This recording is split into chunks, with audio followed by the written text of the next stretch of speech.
Well, good morning, everyone. Again, how are we all doing? I hope everyone is well. Um, I was really looking forward to sharing this talk with you this morning.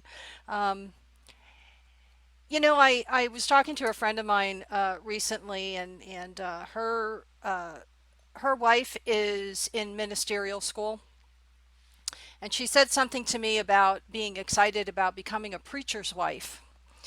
And um, and I just wanted to say to you, for the record, when I share these talks with you, um, it's meant to invite you to think about what I'm saying. It's meant to invite you to just ponder these ideas and not necessarily agree with what I'm saying or necessarily go with the popular vote, so to speak, but to just consider possibilities. So I never really refer to these as sermons. I don't refer to these as homilies or anything like that that people might mistake for what I'm doing here. I'm just giving a talk and inviting you to think, right? And you do with that what you will. Um, and she's very excited, and I'm very happy for her, and that's great. But it got me thinking about preaching. Um, I'm inviting you to think. I am not preaching at you. And with that being said, I am going to move into this talk on, does it have to be this way? I don't know about you, but recently I have had a lot of thoughts about, why does this have to be so ugly or messy or confusing or frustrating, right? Just general circumstances, nothing specific. Just, I read a headline or two and it makes me crazy. Or, I go on Facebook and someone posts something that I don't agree with and I get frustrated and I want to reply, but I don't. Things like that. Um, and it just got me thinking about, why does it have to be like this, right? So, for instance, I'm asking you, because I've done this, have you ever looked back and tried to figure out why certain events in your life unfolded the way they did? Right? Have you ever looked back in amazement, maybe, at some of the divine choreography that worked its way through whatever the event was that you were um, going through at the time? I know I have. I've had some big challenges in my life, just like everybody else here and throughout the world. We've all gone through challenges.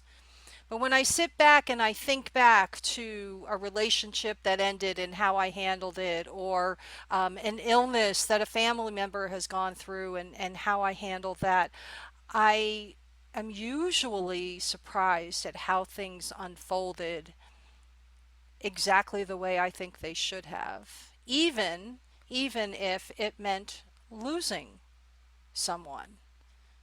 In the case of a divorce, perhaps. Um, that divorce that I went through in 2009 was the biggest blessing in my life. And there's no way that I thought it was at the time that I was trying to walk through that. Okay? So you see where I'm going with this?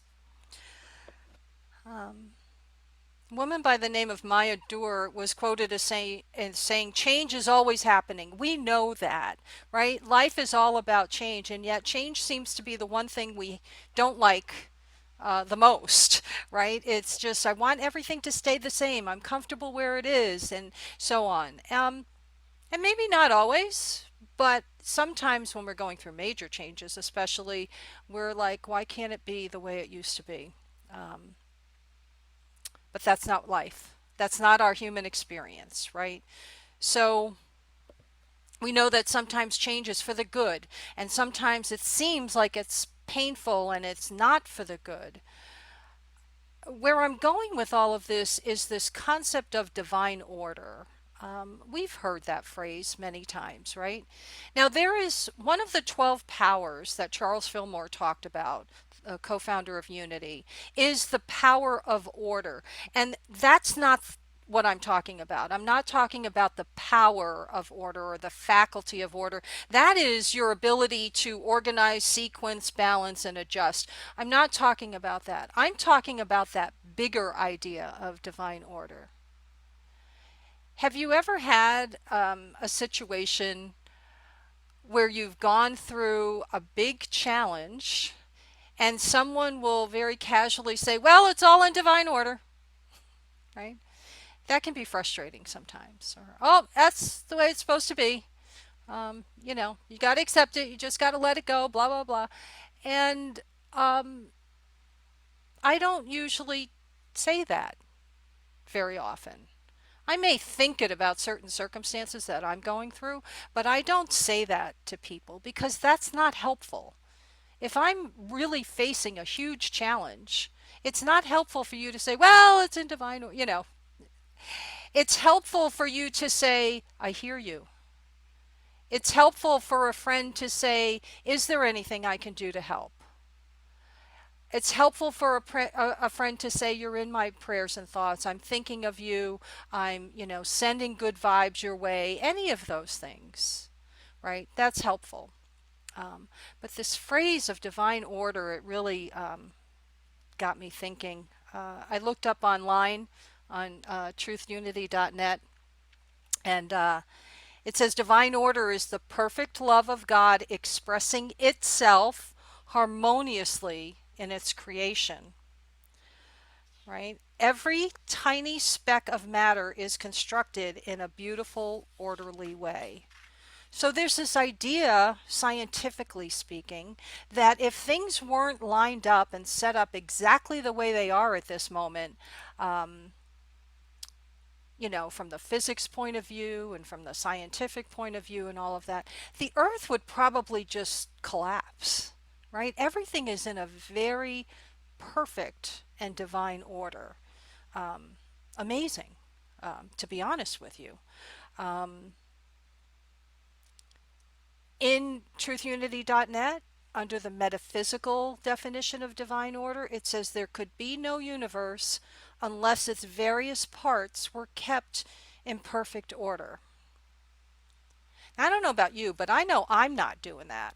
I know that I'm not keeping that stuff in perfect order. So there must be something bigger than myself, right? We call it God, source, creator, universe, whatever you want to call it, an energy, divine energy, but it's holding everything together. And that's how we get this opportunity to have a fully divine and fully human experience, right? Okay. Orderliness is law and is the test of true science, is what is said under the metaphysical definition online. So, where is this all taking me? Well, it took me to the story of Lazarus. I actually broke out the Bible. Don't use it very often in my talks, but here it is. And I went to the story of Lazarus. If you don't know the story of Lazarus, he was a friend of Jesus. And he was the brother of Mary and Martha. There's a story in the Bible under Luke about Mary and Martha being two sisters, and one sister was so focused on housework, and the other sister just wanted to spend time with Jesus, and that's another talk for another day. But Lazarus was their brother. And I'm just going to break down the story very briefly to you. Jesus is told that Lazarus is very sick. And that he needs Jesus to come and help him so he won't be sick anymore, right? That was the purpose of the message. And Jesus decides to stay wherever he is for 2 extra days after he's heard the news that his good friend is sick.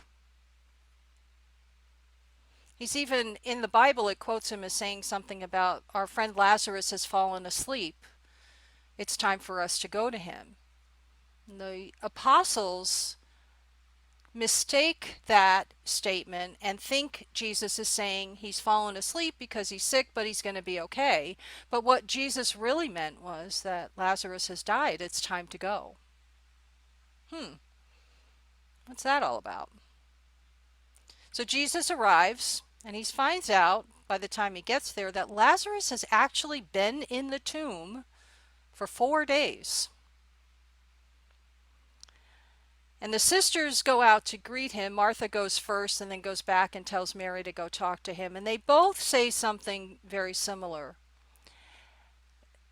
They both say, Jesus, if you had been here, this wouldn't have happened. Lazarus wouldn't have had to die, right? And Jesus just says, take me to him. Jesus goes into the tomb, tells Lazarus to get up. Lazarus comes out, and all is well again. In the Bible story, Jesus is quoted as saying something to the effect of, thank you, God. Thank you for hearing me. I didn't do this I did it for the crowd to see. It sounds to me like there was a reason that it happened in this way. Whoever the author was of this gospel, it sounded like this was the way it needed to happen in order to demonstrate that Jesus was really connected to God. That maybe, now this is all my interpretation now at this point, and I'm going to invite you this week, go read the story and then see where your mind takes you. But I'm thinking that maybe Jesus felt if he hadn't done it that way, that maybe people wouldn't have been as impressed. Lazarus is sick, he gets well, everybody goes about their business. So what? Jesus has been doing these miracles now for a little while, right? But if he goes and he waits until he actually dies and then brings him back, that's a pretty powerful image, don't you think? And that makes me think of this whole divine order plan. Don't you imagine, can't you imagine that Mary and Martha must have been really distraught for 4 days, that if their good friend Jesus had just shown up, they wouldn't have lost their brother, right? What would Lazarus have been thinking on his deathbed? Where's my friend? What's taken him so long? Why isn't he here? We sent for him, right?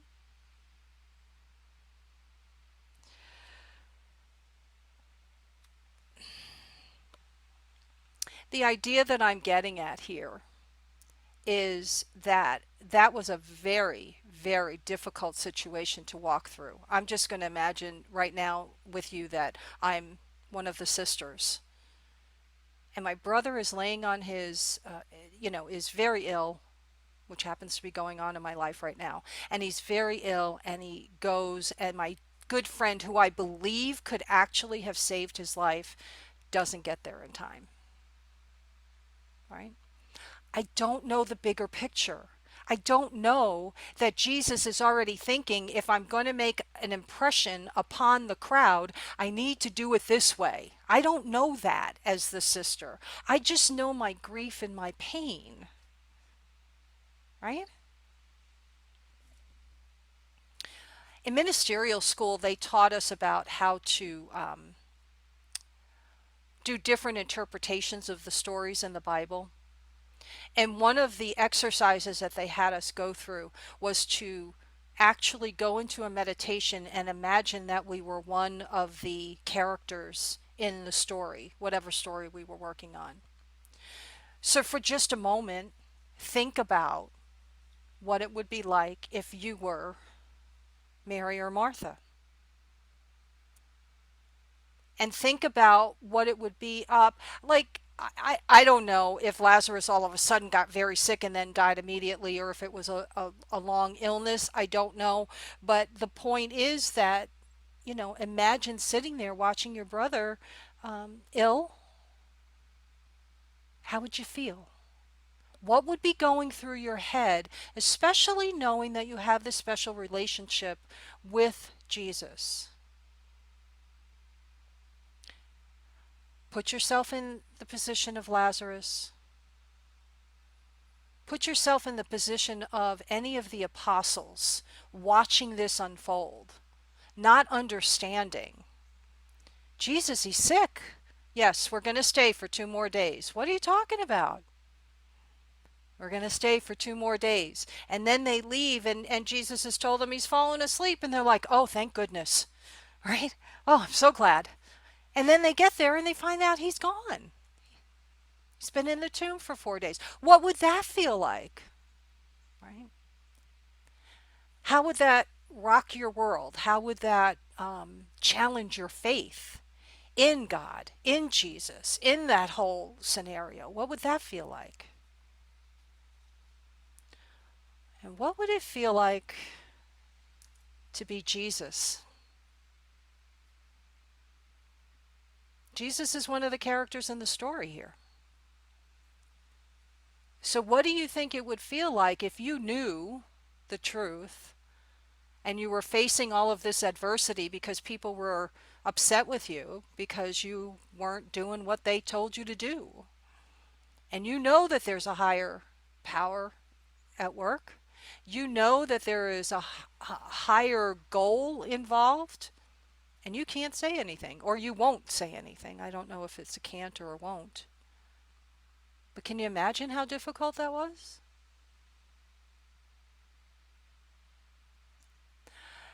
My interpretation of all of this is that it had to unfold this way in order for the impact to have the greatest effect.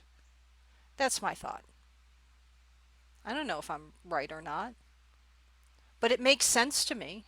If I look back at events that happened to me in my past and seeing that every painful experience I had led me to this point here today sharing with you. If I had written the story of my life, I would not have gone through all of those challenges. And I'm going to guess that some of you who have gone through challenges, if you had the opportunity to write your story, it would have not been that way. But I have come to learn that I trust this idea of divine order.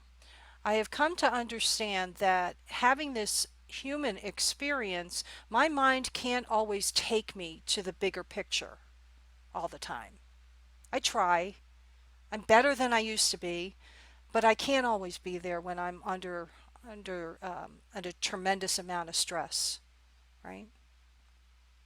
And I think that this connection with the story of Lazarus and divine order and understanding, I maybe that's going to help me in the future. I don't know. It does not mean that I am going to like everything that's happening. It's not meant to be that way. But it does mean for me that I am learning every second of every day about myself, about others, about the world, about what I think God is. How exciting. I'm excited when these things come to me. I'm excited when I get to share with you what's popped up in my little head, right? Because it surprises me sometimes. It really does. In the songs that were played today, there were a couple of things that jumped out to me. The second song that was played had the phrase, keep your hearts wide open. And I say that a lot. If I keep my mind and my heart open, I usually am more open to learning the lessons I'm supposed to learn, and I learn them faster if I'm willing to consider everything. The other line that jumped out to me was from that first song. God needs us to shine its light as me and as you. So I don't know about the needs part. I'm not sure God needs anything, but be that as it may, I think that we are here to shine its light, to shine God's light as us, as everyone. And the more of us that do that, the better it's going to be. the easier it's going to be. Our world is going to express in a better way. But we have to lead by example. It doesn't help to just try and recruit people by saying, you have to believe this now. We have to show. We have to take action. So, in 2 weeks, I have the blessing of being back with you again. And I'm going to continue talking about this a little bit more. I'm going to go a little bit deeper for it. But I want you to consider thinking about what it would be like to be living in Mary or Martha's shoes, to be Jesus in this scenario, to be Lazarus, to be an apostle, any of those characters. You can do this with any Bible story you want. Consider those of you who like Paul and Paul's letters that he wrote to all these various communities, right? Consider what it must have felt like for Paul to write the letters. If you like the story about the transfiguration where Jesus is lit up and glowing in front of three apostles, imagine what it would be like to be Jesus transfigured in front of the apostles. You can imagine being one of the apostles and viewing it, but imagine Jesus. What would that feel like? You can take this trick and use it anywhere. It's amazing. It brings the stories more to life for me. It makes it more current day. To be able to take the story and bring it into current day and say, wow, I wonder what I would feel. I hope you'll come back in 2 weeks. I'm very excited about this, and I want you to know from the bottom of my heart, I already see God's light shining as you. And so it is. Amen. Let's take some of this into meditation now.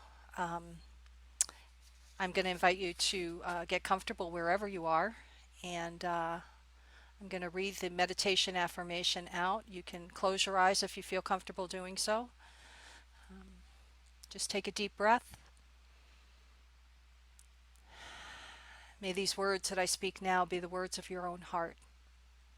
I am open and receptive to the Spirit of truth, healing in me what needs to be healed and revealing to me what needs to be revealed. And so we take another deep breath together now.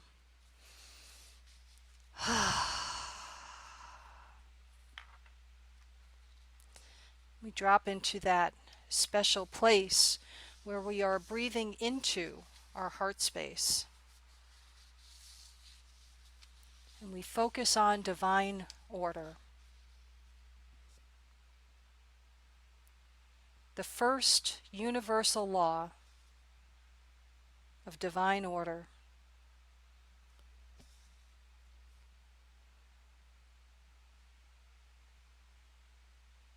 There is a mighty and unifying principle of order pervading and sustaining our universe.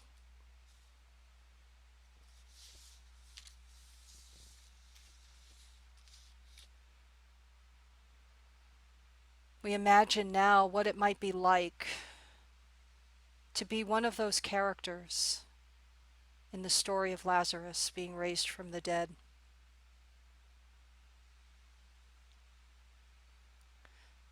How upset I might have been if I was Mary or Martha, knowing that Jesus could have fixed it all.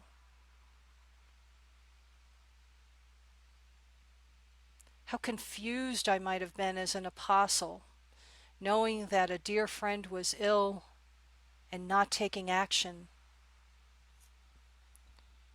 Wanting to ask why, but not being able to speak up for whatever reason.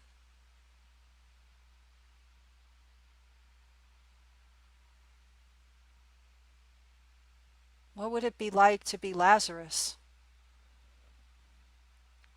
Ill, perhaps knowing that my family has reached out to Jesus, and as I'm lying there, I am wondering, why isn't he here yet?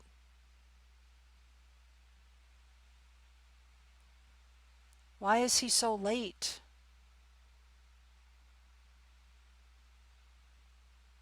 I thought he was a source of good, of light, What might that feel like?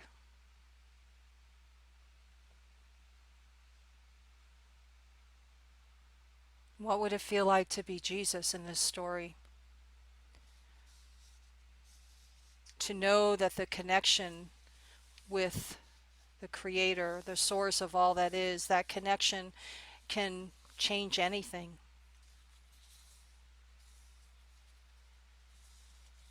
And yet, knowing that we must hesitate and hold off for just a bit longer for the highest and the best of all involved.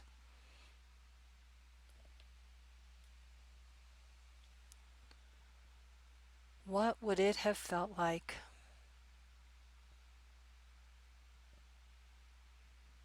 I breathe into my heart space.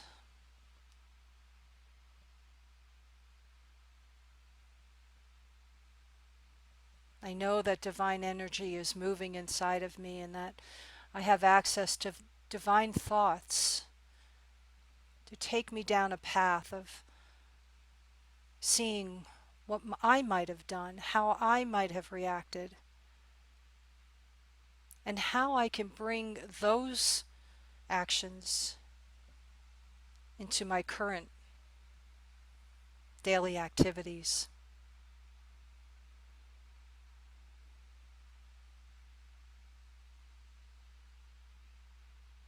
As we take another deep breath together,